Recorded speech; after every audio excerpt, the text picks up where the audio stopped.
যারা গরু খামার দিতে চাচ্ছ তাদেরকে একটা কথাই আমি বলবো যে তুমি যদি গরুর খামার দিয়ে সফল হতে চাও তাহলে তোমাকে নিজে পরিশ্রম করতে হবে। তুমি যদি মনে মনে ভাবো যে অন্য মানুষ দিয়ে আমি লোক খাটিয়ে গরুর খামার দিয়ে লাভবান হবো, তাহলে জীবনে সম্ভব না।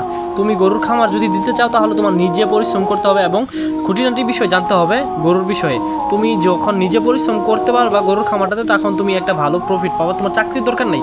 তুমি যদি ভালো করে গরু পালন করতে পারো তাহলে তুমি গরু দিয়েই তুমি সফল হতে পারবা ইনশাআল্লাহ। এটা আমি আমার গর্ব থেকে বলতেছি, কারণ আমার এখানে 5 হতে 7 বছরের অভিজ্ঞতা থেকে তোমাকে এই কথাগুলো বলতেছি। হয়তো বা আমি এতদিন ধরে গরু পালে তোমাকে এতটুকু জ্ঞান দেওয়ার আমার সমর্থন আছে যে আমি যারা গরু খামার দিতে চাচ্ছ তাদেরকে একটা কথাই আমি বলবো যে তুমি যদি গরুর খামার দিয়ে সফল হতে চাও তাহলে তোমাকে নিজে পরিশ্রম করতে হবে। তুমি যদি মনে মনে ভাবো যে অন্য মানুষ দিয়ে আমি লোক খাটিয়ে গরুর খামার দিয়ে লাভবান হবো, তাহলে জীবনে সম্ভব না।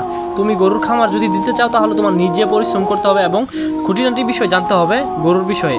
তুমি যখন নিজে পরিশ্রম করতে পারবা গরুর খামারটাতে, তখন তুমি একটা ভালো প্রফিট পাবা। তোমার চাকরির দরকার নেই। তুমি যদি ভালো করে গরু পালন করতে পারো তাহলে তুমি গরু দিয়েই তুমি সফল হতে পারবা ইনশাআল্লাহ। এটা আমি আমার গর্ব থেকে বলতেছি, কারণ আমার এখানে 5 হতে 7 বছরের অভিজ্ঞতা থেকে তোমাকে এই কথাগুলো বলতেছি। হয়তো বা আমি এতদিন ধরে গরু পালে তোমাকে এতটুকু জ্ঞান দেওয়ার আমার সমর্থন আছে যে আমি